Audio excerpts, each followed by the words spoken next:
Hi hello नमस्कार, मी वैष्णवी. स्वागत आहे तुम्हा सर्वांचं मराठी फूड्समध्ये.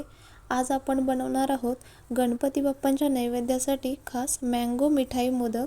चला तर मग लगेच रेसिपीला सुरुवात करूया. इथे मी एक गोड आंबा घेतलेला आहे. प्युरी बनवण्यासाठी आपल्याला याचा गर पूर्णपणे काढून घ्यायचा आहे.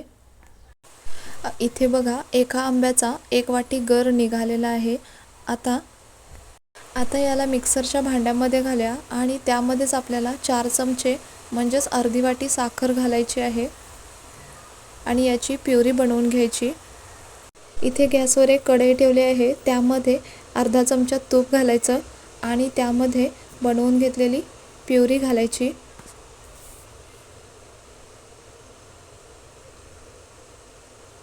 हे बघा, आणि याला सतत हलवत राहायचं आहे.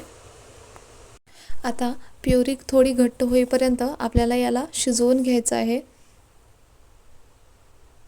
इथे घेतलेलं साखरेचं प्रमाण हे अगदी योग्य आहे.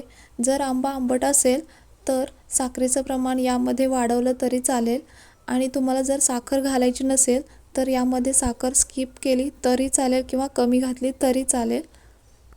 मिश्रण आता बऱ्यापैकी घट्ट झालेलं आहे. यामध्ये 4 चमचे म्हणजेच 20 ग्रॅम दूध पावडर घातली आहे. आता याला छान असं हलवून घ्यायचं आहे. यातील गुठळ्या पूर्ण मोडून घ्यायच्या आहेत.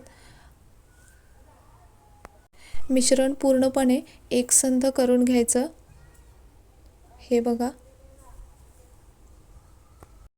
मीडियम फ्लेमवरतीच आपल्याला ही पूर्ण प्रोसेस करायची आहे. हे बघा, गुठळ्या पूर्ण आता मोडलेल्या आहेत.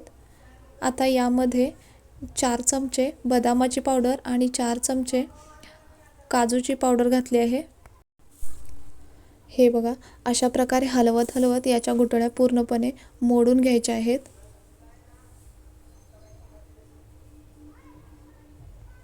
खाली करपण्याची शक्यता असते, यासाठी आपल्याला सतत हलवत राहायचं आहे. हे बघा, अशा प्रकारे आता बघू शकता इथे याच्यातील गुठळ्या पूर्णपणे मोडलेल्या आहेत.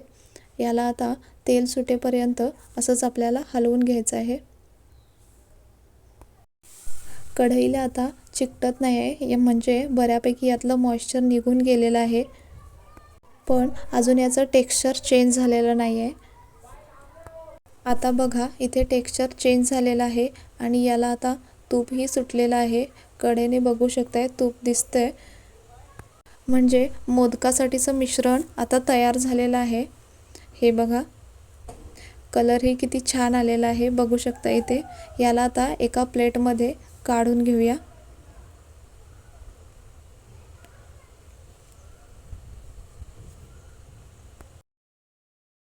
याला आता पूर्णपणे थंड करून घ्यायचं आणि एकजीव करून असं मळून घ्यायचं आहे. आता एक मोदकाचा साचा घ्यायचा आणि त्यामध्ये आवडीप्रमाणे ड्रायफ्रूट्स घालायचे आणि सारण गच्च भरून घ्यायचं आहे. हे बघा, अशा प्रकारे.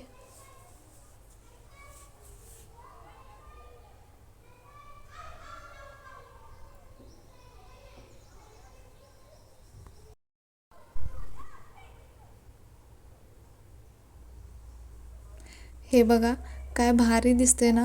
दिसायला एवढा भारी दिसतोय, खायला याच्या दुपटीने छान लागतो. आंब्याचा सीझन आहे, तोपर्यंत रेसिपी एकदा नक्की ट्राय करून बघा आणि रेसिपी कशी वाटली हे कमेंटद्वारे कळवायला अजिबात विसरू नका. आता अशाच प्रकारे दुसरा मोदकही बनवून घेऊया.